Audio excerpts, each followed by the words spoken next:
really an important point. So if you find someone who is asking you to pay something so that you get the service from WIDU, that's what do you call them? It's a con. Please don't do it. Thank you, Frida. That was on a lighter note. I know. Thanks. Okay, so let me open the meeting. Thank you so much for creating time. It's a Friday, a very odd hour to be somewhere in a meeting room, but thank God it's a virtual room where you can all meet from wherever you are. I am Caroline Mwangi, a WIDU certified diaspora consultant, and I'm the co-founder of the AG Career Hub. For the ones who do not know me, but I guess most of you must have known what we do.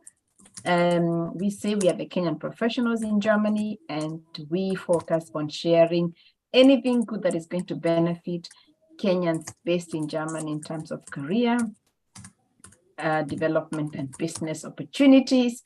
And we also position ourselves as the linkage between Germany and Kenya in business and in academia. And that is now why we are part of the WIDU family, a wonderful project that has helped many people back home to get out of the trade aid mentality to trade mentality. And the diaspora, the WIDU concept is based on the diaspora remittances, the money that we send back home. And the concept is to help people back home to establish small businesses and create employment that they don't always have to keep on asking us for our support. I'm very, very happy to have Frida. Frida is, we've been chasing this vision together. Also very, very passionate about WIDU. She is on the ground. She knows all our projects. She knows what we do wrong, what goes wrong. And that is our topic today. So we'll be talking about, of course, a summary of WIDU, and also touch on the documentation, what kind of receipts do I need, when do I need an ATR receipt, what happens if I'm ordering my products from the Juakali sector, what happens if I'm buying secondhand products, what happens if I don't do proper documentation, and finally also touch on which projects are not funded by WIDU, what goes wrong, because we started the process very well, and then we discover, oh, my project has been cancelled.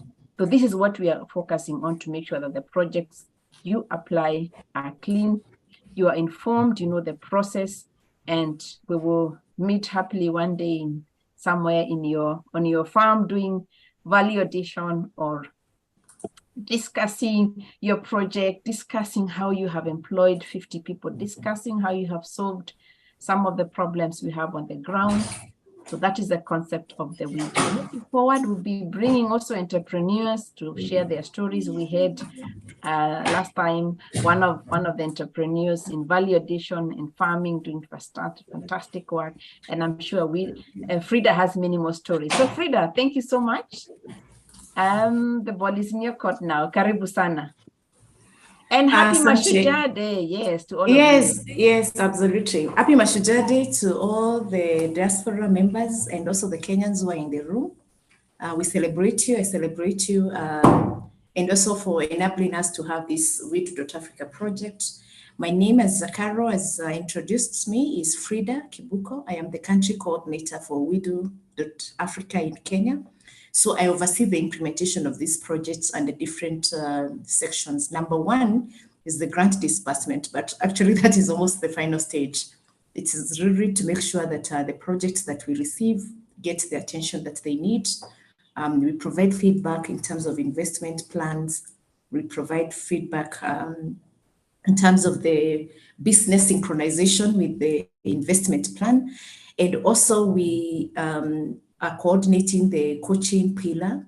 So the coaches will come on the ground also to see that they are there on time, and also they provide quality service to you. But also we manage the email support when you write to us at Kenya, at WIDU.africa, to make sure that that is gotten. And also this diaspora activation wing that we are working with Caro and other ambassadors to make sure the information gets to the diaspora members. So this is a real honor for me this evening to be with you. I would like to apologize. Last time when we were at this session, I was I just got a very bad attack. I was not able to finalize the session, and today I am very good. Hii ilikuwa demonic attack. I think mwili ilikataa kabisa. I was really pushing my body, and I think the body said, enough is enough. You need to take a break, and I think I've done that. So once again, happy Mashujaa Day. I'll take you through a session on the WIDU documentation. And I think one thing I would like to say, in fact, I always don't like to say WIDU documentation. This is business documentation. If you are in a business and you are serious, it doesn't matter whether WIDU is supporting you or not. It doesn't matter whether it is your money or your, what you call legacy money, or the money that you get from inheritance. It doesn't matter whether it is inheritance from your parents. You will make sure that you get proper documentation for your business. So let's not say this is what is WIDU thingy. This is business documentation. And if you're running a business, then you will agree with me, these are what you call irreducible minimums for business documentation that you need for your business. And maybe before I start sharing my presentation, is there a burning question that you wanted to clarify? Then we can go direct to the presentation. Do we have someone who has a question that is really burning, maybe based on the previous sessions from, or should we take this at the end of the session, Carol?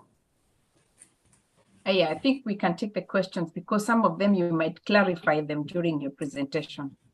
Exactly. Let's go straight to the presentation then. Okay, all right.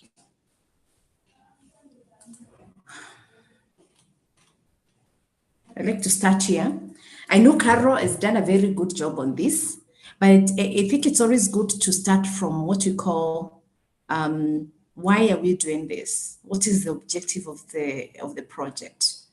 Why are we having this session? So in a nutshell, WIDU project is funded by the Federal Ministry of Economic Cooperation and Development, BMZ, by the German government, and implemented by GIZ. I am a staff of GIZ.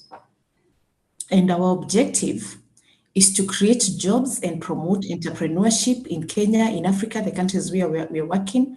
And we do this by leveraging on the diaspora remittances. We know diaspora remittances is a huge component of our gross domestic product. In fact, right now it is estimated at 3% gross domestic product. And we know that the money that comes from the diasporas puts food on the table, is able to educate a lot of people, even take our families to hospital, etc. It's a significant basket to our development. What we also know about the diaspora remittances is that all the money we get, and it's now in US dollars, a lot of millions, as you can see, 3% of our gross domestic product. All this money, when it comes back home, 75% of it is used in consumption. What that means is it's a recurrent expenditure. So most families use this money to buy food, pay rent, pay education, pay health, buy a nice dress, and they need that money next month and next month and next month. 25% of it is used in investment, and the objective of this project is to increase the investment part so that the families who get this money can be able to do business with it and create jobs with it, because we have an acute unemployment in Kenya. Every household you go, from my friends, from my family, I can tell you how many phone calls I get on a weekly basis telling me, Frida, do you guys have a job? My daughter, I find a master's. She's just finished a bachelor's, a higher diploma. She's a very good person. She is very hardworking, but there are no jobs. And this is a reality for every single home you go to Kenya. And one of the things that as also Carol said is, with this money that you get, Kenyans are very hardworking. You can be able to really create a livelihood from it create a business, and create cottage industries. When this government came into power, one of the things they talked about was cottage industries. And earlier this year, I was really honored to tour India. And one of the things which challenged me about that country is the cottage industry models. If you go to the fabric industry or jewelry or poultry, whatever they do, you find it's a family. You find there's a patano, a patriarchy, someone who is almost 90 years old. They're asking him, and you find up to 9 generations. I went to one shop in Jaipur, and it was a very beautiful shop. They do pottery and all these kind of things. All world leaders have actually attended there. And it was amazing. They had 9 generations, all of them working in this shop. They export, and they are billionaires. So we need to have a shift of our mindset that the white collar job, and this is, I really don't want to take time to just talk about this because I'm really passionate about this topic.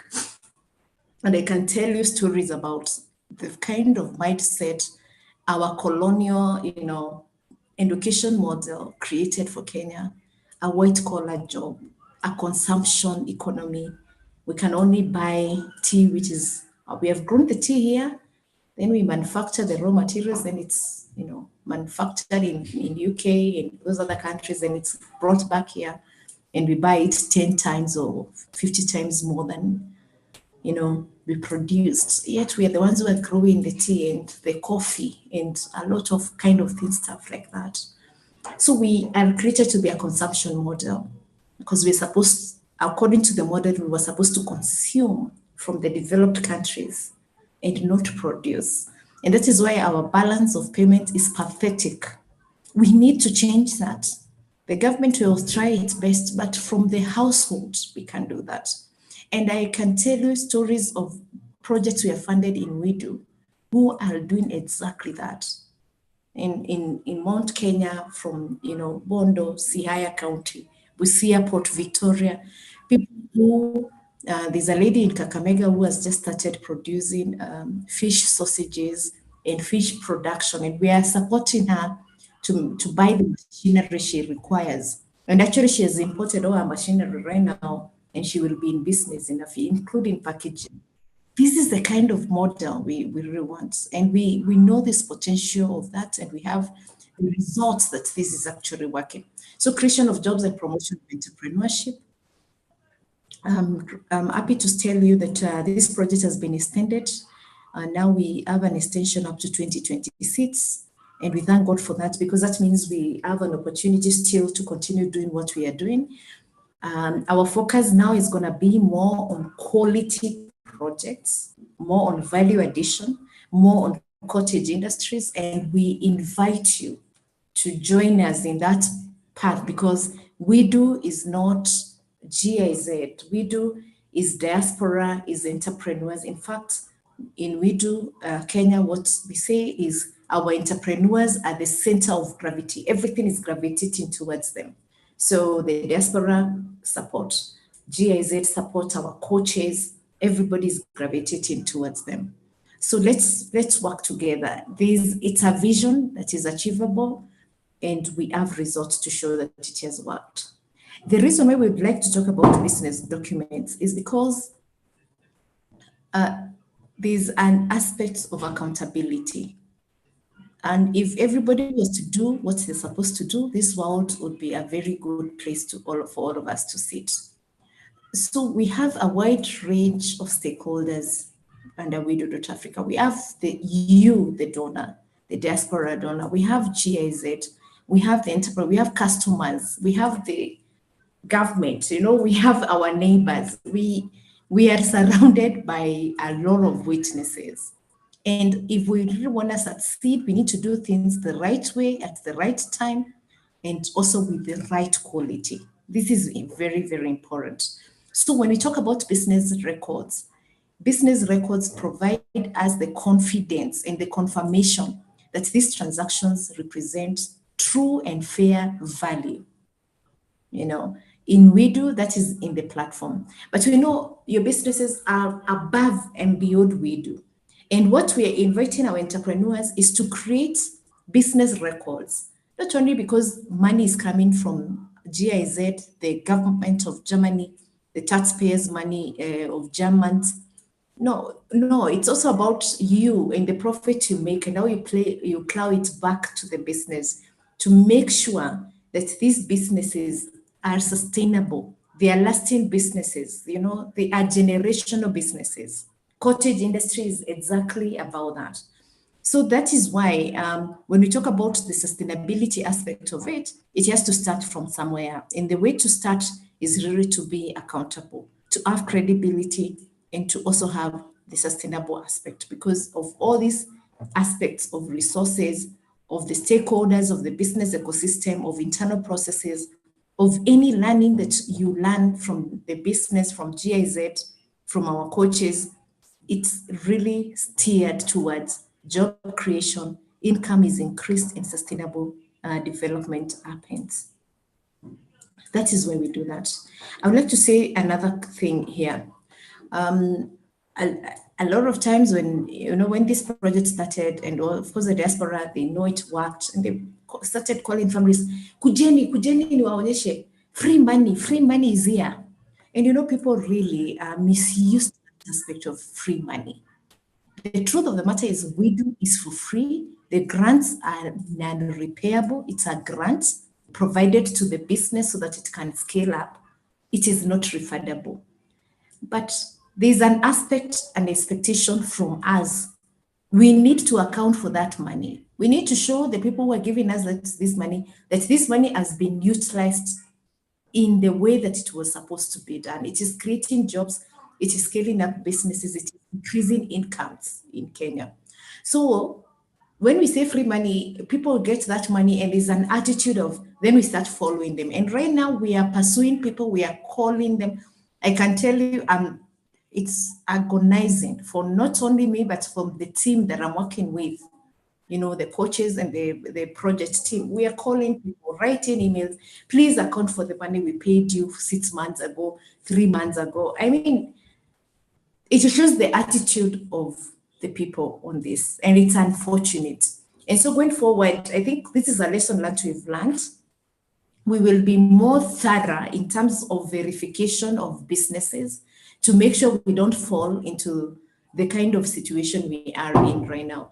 Our success rate is at 75%. It shows that people that we've paid 25%, 25% of the people that have received our grants have not accounted for it.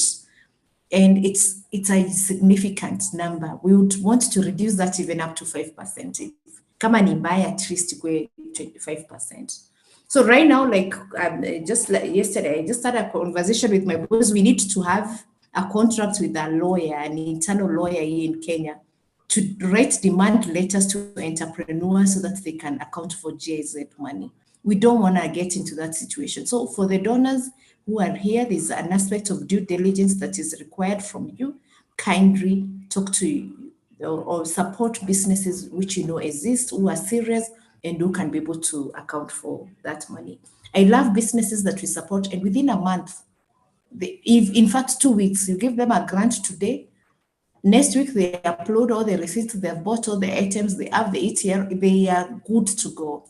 And we always say, those are the businesses which will succeed. But if you find you're following up businesses after 3 months, you paid them, you're telling them, can you account for that money? It isn't a good image. So Carol, and the ladies and gentlemen who are in this call, this is my request. Please talk to the family members that you support and make sure that they are serious about the businesses they want to set up, so that we don't have this situation where we have to now run after them and write demand letters, take them to the police.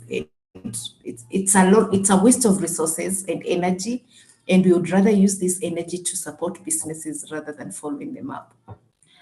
In terms of the accounting pipeline for GIZ, for the WIDU project, we have the first coaching visit where the coach provides a baseline of what is required, what are the terms and conditions, what are the kind of invoices and receipts which are required.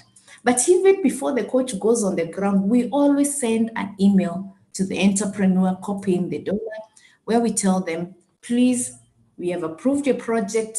This is what is our expectation. You have to provide for every expenditure you make the correct receipts. You have to get Etihads. You have to pay everything via M-Pesa or through a bank transfer. We make it clear from the beginning. And when the coach goes on the ground, they do the same reinforcement. However, you will find situations where entrepreneurs will still come back to you and say, oh, sikuambiwa, coach hakusema, but tulituma email and we have evidence of it, but you still find the stories coming up and again. So, yeah, it's still to reinforce.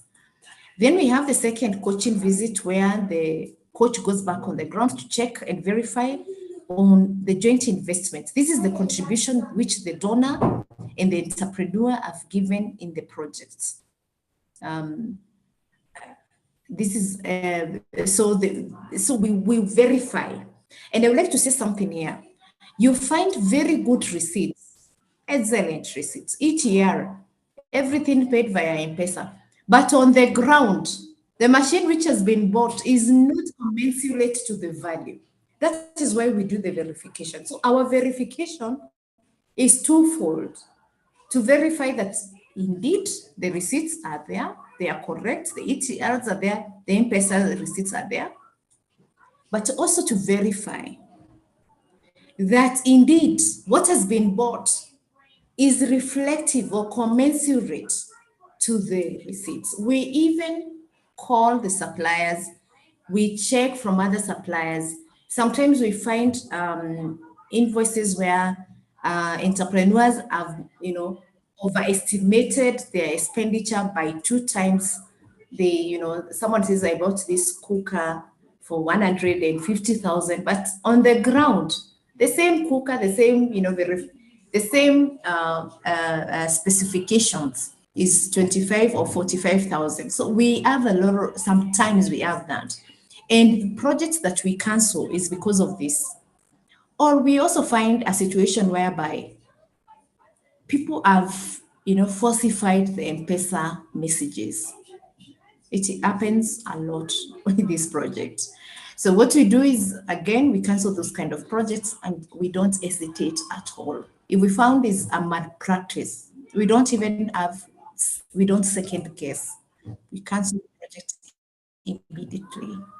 And we send a message to the donor and to the entrepreneur and say, unfortunately, you didn't abide with the terms and conditions of WIDU.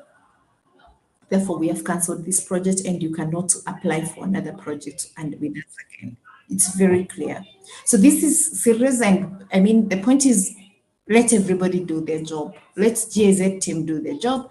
Let the coaches do their job. Let the entrepreneur do the right thing at the right time, and we don't have the risk of cancelling. And then the third stage is where we transfer the grant, and this we do by WIDU team. We pay 100% of the grant. So if you, for example, applied for 2,500, we pay 2,750 because we give you a top up of 250 euros, just to cushion your business further, or also to take care of some of administrative costs that you might have undertaken in the business. Then the third coaching is where, again, now the coach comes on the ground to check and verify that the grant you've received from WIDU has been utilized in the correct way, there's a correct accounting document, and also the items have been bought. And then now the final stage is where we close the project. If this process goes very well, then the entrepreneur has an opportunity to apply 2 times. You can apply for another round and another round. And we have businesses who have done that, and they've done a fantastic job. There's a business, one of the donors, I think the biggest donor in Germany right now in WIDU is called Simon Gisher Caro. I'm sure you know him. He has supported, I think, 12 businesses of his family members.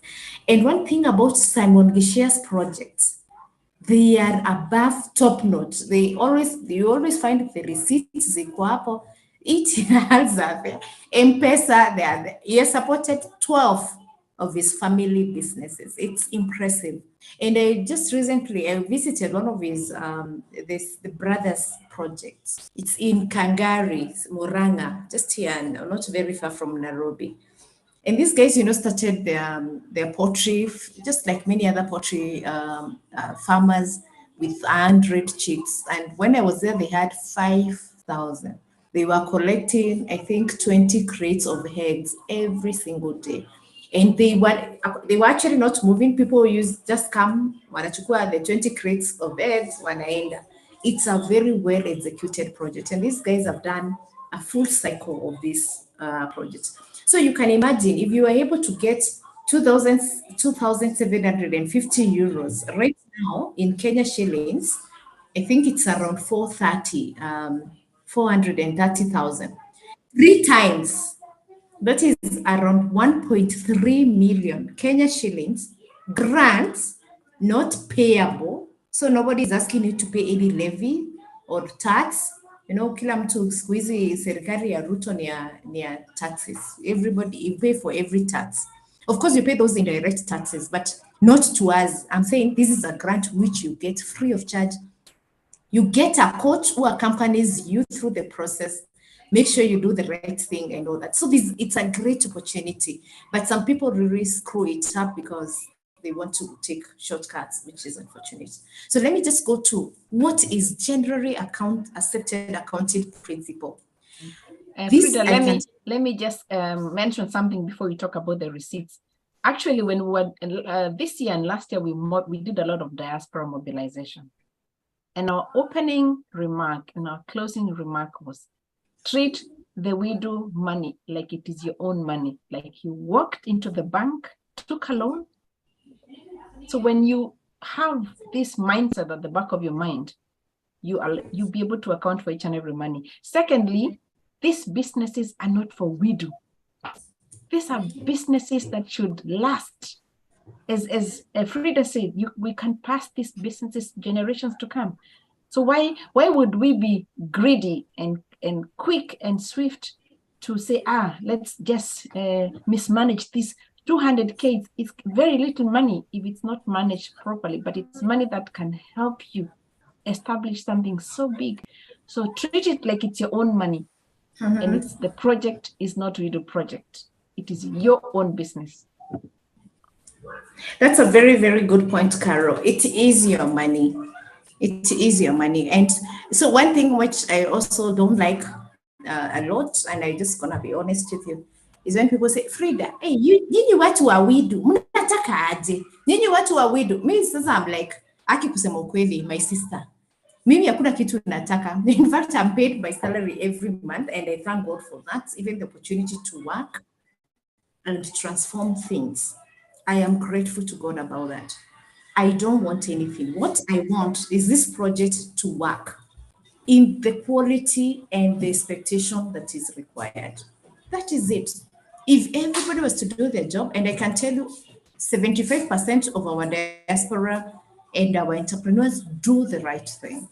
We only have 25% who are not doing the right thing, which is a significant number, and which is also not reflecting very well on us as Kenyans. Because there's a lot of people who will tell you, Nigeria, Kenya, they are thieves, those people, the corruption which is there. And it hurts me because I am not among those, corrupt, and many others are not. But the small percentage really makes a very bad story for us. So we can really say we can be better than our leaders who are just, siphoning millions and billions of money. And guys, what is happening in this country, we can do better than that. And the way to do better is to do the correct thing. So in terms of the receipts, a good receipt tells a story to someone who was not involved in that transaction. So like, for example, look at this receipt. I know that this guy went there and bought, Canon batteries, Canon charger, all that, and he paid cash, and he paid 157,000. And the business in Museum Hill, and this is the postal address, and the person of the entrepreneur is called Gerard Oreto. And the date of the transaction was on 2nd of March 2021. and the telephone number of the entrepreneur is this. It is a full story. Full story. I wasn't involved in that transaction, but I know what happened, who bought what, how much, when, total amount, and even I can see the stamp is done, it paid.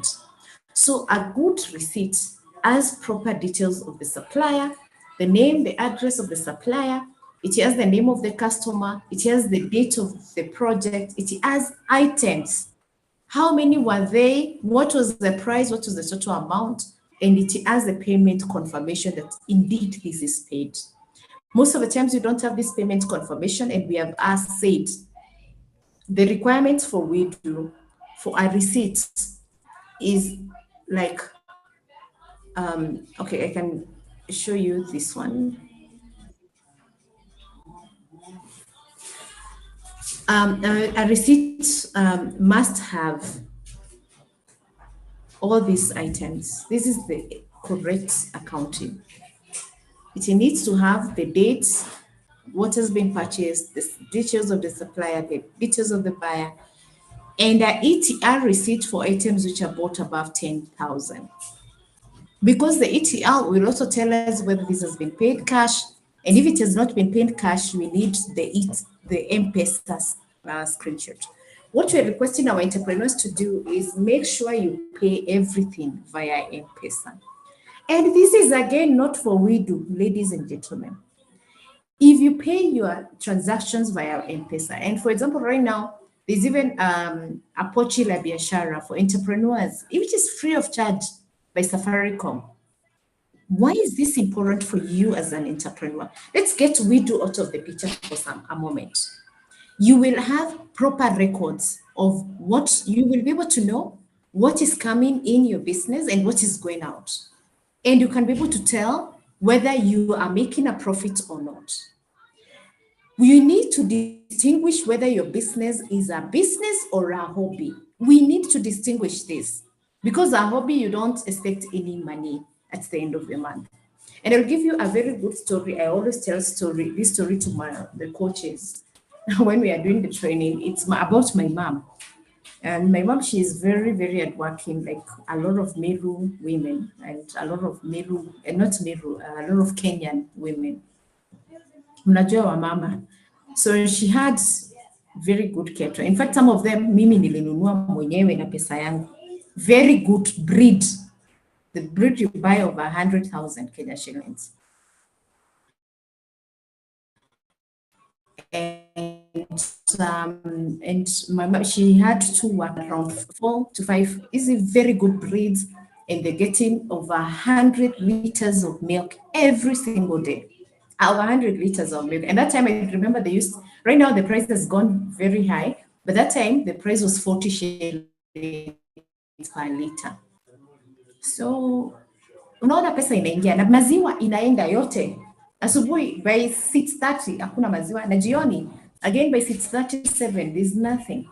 In fact, sometimes even you would miss maziwa ya chai kwa hiyo boma. You have to go to the shop because imeuzwa yote. So the money was there, but every mid of the month, my mom would call me. Aki Frida, hebu tuma pesa ya unga ya ng'ombe. Tuma pesa ya unga ya ng'ombe. Then again, end of the month, at least one of the workers will not be paid. We have to pay for that worker. It used to be a continuous thing all the time. And I went home and I did this ledger for my mom. And it was very clear she was making losses. Very, very clear. And one of the things was because the feeds, very expensive, nini, and it was not making sense. So one time she went to visit one of my sister, and I took an opportunity. Nilienda kwa hiyo boma, nikafungua hiyo ng'ombe, nikapatia my aunties. Mama, wenda shika hii. Mama nani? Free. Wewe si utaweza kutunza? Endelea na hiyo biashara. It was not making sense. Let me tell you something about dairy farmers in Kenya. Most of them are making a lot of losses. And it is true also for WIDU. And I think next time, Carol, you should get a coach here, someone like Joshua or Yasin, people who really are on the ground also with these dairy farming investments. And they will tell you we would definitely talk to Joshua. yes, stories after stories of how these businesses are not making sense. And we got an expert, a dairy, you remember Mr. David Miner, who is an expert on dairy investment, and he took the farmers through training on about feeding. And one of the things he told them, and I will never forget, if you don't have six cattle, zinatoa maziwa vizuri, six, you're not doing any business on dairy farming. It was very clear. And you will see that in a lot of homes. And our homes are doing hobbies with dairy cows instead of business with the dairy cows. So let me come back to my point. If my mom was doing the Safaricom, Pochi la Biashara, and recording all the things ananunua and all the things, the receipts she's getting on from the milk, she would have made that decision I made long time ago. This is not making sense, either to change the business model or to increase the number of cows or to get a proper investment in terms of the feeds, because that is where the challenge is, not only for cows, for rabbits, for poultry, the issue is feeding. And it's a big issue that is really affecting a lot of farmers. And this is what we tell the entrepreneurs when we go on the ground, that please let us make sure that what we are getting is, if we do an impact assessment after 3 years, businesses which have been created fail after 3 years. And why do they fail? Is because we really don't have a trajectory where we are looking at this from a very well-informed point of view. So some of the things I would like to say here is, let's get proper accounting documents. If you get an invoice, let it be have a ETR, and then also provide M-Pesa for your own good, not for WIDU's good. Verification of rent. So we have businesses who are starting business from scratch and they want to buy land, not buy land, sorry, rent space.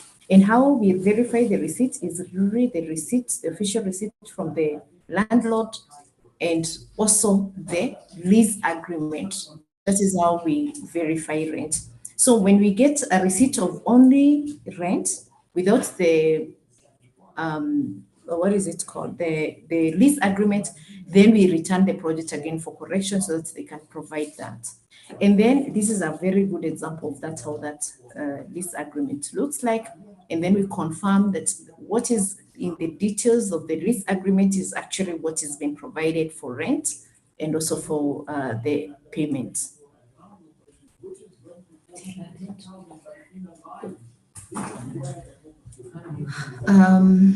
Then for labor for us to verify, what we need is a proper employment contract and showing again the name and address of the employee and the employer, what the working duration, the payment, but very importantly, the ID. Please note that internal vouchers are not accounting documents. If you use an internal voucher, you need to provide additional documents like an ID copy, signature of the employee to show that they have actually received that money. And then Carol talked about what are these receipts? What about when the entrepreneur goes on the ground and they want to buy manure, for example. And we have a lot of examples like that. Someone has a greenhouse, they're doing organic farming, they want manure. And this guy who is doing the manure doesn't have an official receipt. So what we've done is we've provided templates for sales agreements. And again, the details of what is in the sales agreement must be like for receipts. So it's the detail, the name and of the seller and the contact details, the name of the buyer and the contact details, and ID copies of both the seller and the buyer, and then the M-Pesa payment spreadsheet. Now, one of the things we've heard from our entrepreneurs is that when they go to buy these things, when you wanauza, they don't want to provide those details. Then we tell them, you don't have to buy from them. Get someone else who will provide you the correct documentation. Not for WIDU again, for you. Because tomorrow, if you want to take a loan from Equity Bank, and you want to show them that you actually had a business, it is the previous records that they will look at and see, oh, this business is actually making money. And it's even better if you have M-Pesa, the M-Pesa statements, or you pay your money through at the bank, then you can actually be able to tell, that this business is doing well, this business can be scaled up, and when they scale up, they can make more money, they can employ more people, or, they can actually increase their income based on that. So the key takeaways of this issue of documentation is our accounting vouchers must be complete, must be accurate, and must be verifiable by third parties who are not involved in the transaction. And they need to tell a full story. For rent vouchers, they must include lease agreement. For labor vouchers, they must include employment contracts and copy of IDs. And in cases where they're not able to get these contracts, then our coaches will provide simple contract documents between the buyer and the seller with all the right information. I reinforce the point. Let us do the right thing. Let us not falsify documents. We have had a lot of people falsifying M-Pesa payments, which is unfortunate because we ask Safaricom to give us the statement, and you can tell this didn't happen as has been purported. And what we do with this kind of things, we know this business cannot run if the foundation is wrong. There's nowhere you're going. You really need to have the correct foundation for your business to thrive. And then finally, as a gift, Carol, I just want to share these updates from WIDU. We have a new Facebook page, WIDU Kenya. You can look for it and share also that link with Carol. You can follow us for updates. You will know what is going on, what is the new information, all these kind of details you get to know. The second thing, which we are very excited, very, very excited, we're going to have the second Kenya WIDU Awards on the 7th of December 2023, where we will be awarding our outstanding entrepreneurs under different categories, food security, service industry, green innovation. We're also going to award a special category this time, and these are the entrepreneurs who are in social enterprises, which have a lot of impact on the communities. For example, education projects, health projects. We have projects who have really good ideas, quite a number of them. I think we have some of them in Rift Valley. We've also had some on Kenya region. These people, they take care of orphanage. Kenyans who take care of orphanages, they have pieces of land. They are doing beehives, they're doing greenhouses. They're able to complement what they get from, the donors to run the orphanage. They're able to pay school fees for children who have been left. So we have a special category in this WIDU Awards of the December 2020, 7th December 2023 on social enterprises. And how we are doing that, it has been a very community-oriented approach. So our coaches and the project team, including the diaspora ambassadors like Carol, they have nominated what they would see as outstanding businesses and a different category. We have a very clear criteria of this. The business must demonstrate innovation, value addition. They must also demonstrate they are creating jobs. And also the fact that they also implemented the project with the highest transparency standards. So these 4 criteria is what's going to inform the final list. And once we have the short list, we will have it on the Facebook page where it will be open for everybody to vote for. So look out for that. The voting will start the beginning of November, and we are expected to award these outstanding entrepreneurs on the 7th of December 2023. I think this is it from my side. I would like to open this session for any question of clarity or, understanding. Thank you very much for your attention. Thank you so much, Frida, for the thorough presentation. That was really good. I have one more request before we open the Q&A. Maybe you can give examples of some of the WIDU projects that you are definitely not funding because we have especially like the second-hand products, mtumba, hiyo ni kweli. construction materials. Okay, let me put it this way. We are funding businesses which are creating value and they are creating something. We are not funding resale projects. And the philosophy behind this is because we are not supporting the consumption model of the Kenyan colonial states. I'm very, very honest about this. And I'm sorry, guys, but I'm very blunt on this. We are not supporting the consumption model of the Kenyan state. So anyone who is having a business of a kiosk, for example, and I respect all the entrepreneurs who have outstanding kiosk in the village. You go to our villages in Africa, it is clear, guys. You go to Ghana, Accra, or you go to Bujumbura or Congo, Brazzaville, you will know the shopping center. Hata vile shop zimejengwa ni the same. It's unfortunate, but you guys are exposed. You are living in Europe. You understand what I'm talking about. So you find the same shop, wanauza kiberiti, wanauza maziwa na wanauza mkate. Kila mtu anauza the same thing, the same quantity and the same price. Yeah. And we had this conversation when we had the food call for Kenya, and we had a lot of projects from the Kisii County. And actually, everybody gave us we had almost 100 businesses giving us business models on portion meal. Hii Kisii, kama unajua vile nasema, na ukienda Kisii, every 100 meters you find a portion meal. And I'm like, what exactly are we doing here? Let us be creative. We are not going to support this kind of businesses which then empower others and disempower others. And I know what I'm talking about, because if a kiosk in the village is getting WIDU funding and there are other 10 kiosks there, this kiosk will also, of course, have an advantage and will already destabilize that business model in that area. So for the philosophy of the fact that we are creating a production model, and I would take time to talk about a production model from an economic point of view, then we are not supporting anything on resale, anything to do with tumba businesses, shoes, someone you're importing your shoes from China. And I have a lot of respect for these businesses. They educate people, they put food on the table, and they actually pay taxes.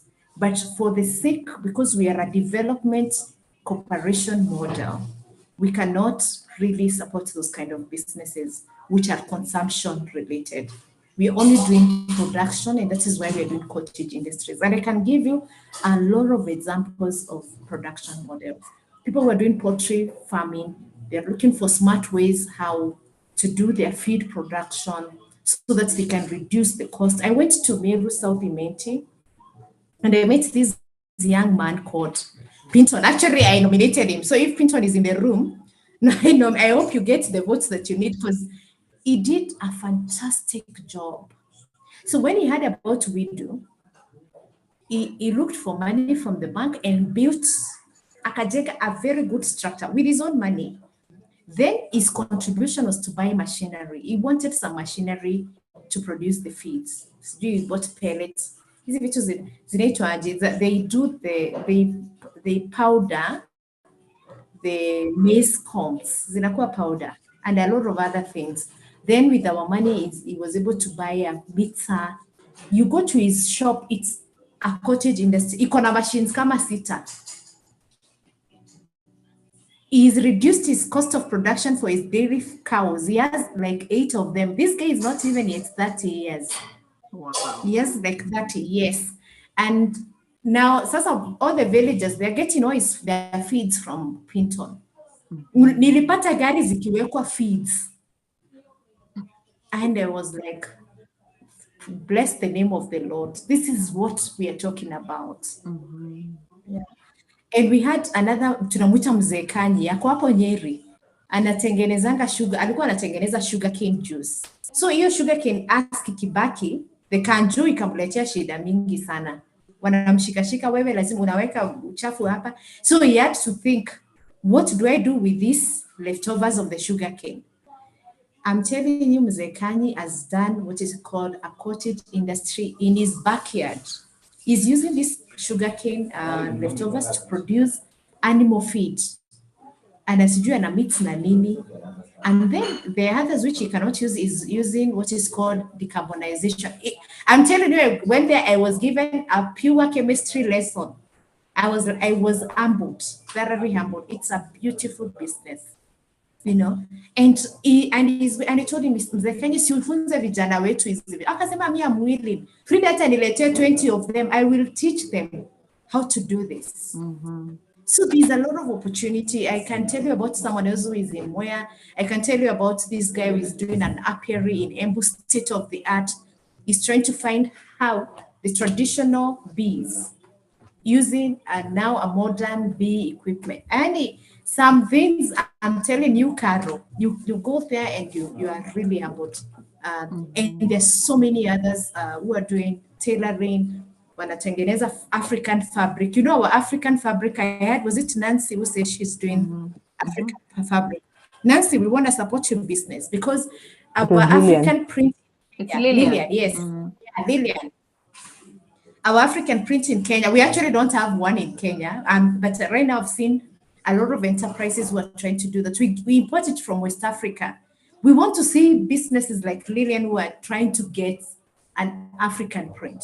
So this is the kind of businesses we want to support, which are creative, which are innovative, and which really employ a lot of people on the ground. Businesses that we are also not supporting is dairy farms. They have been a big challenge for us, and we want to be very honest. Farmers need to make up their mind. Are you doing a hobby or a business with a dairy investment? And if you're doing a proper business, then you need to do it properly. Before you even buy a cow, do a proper feed production.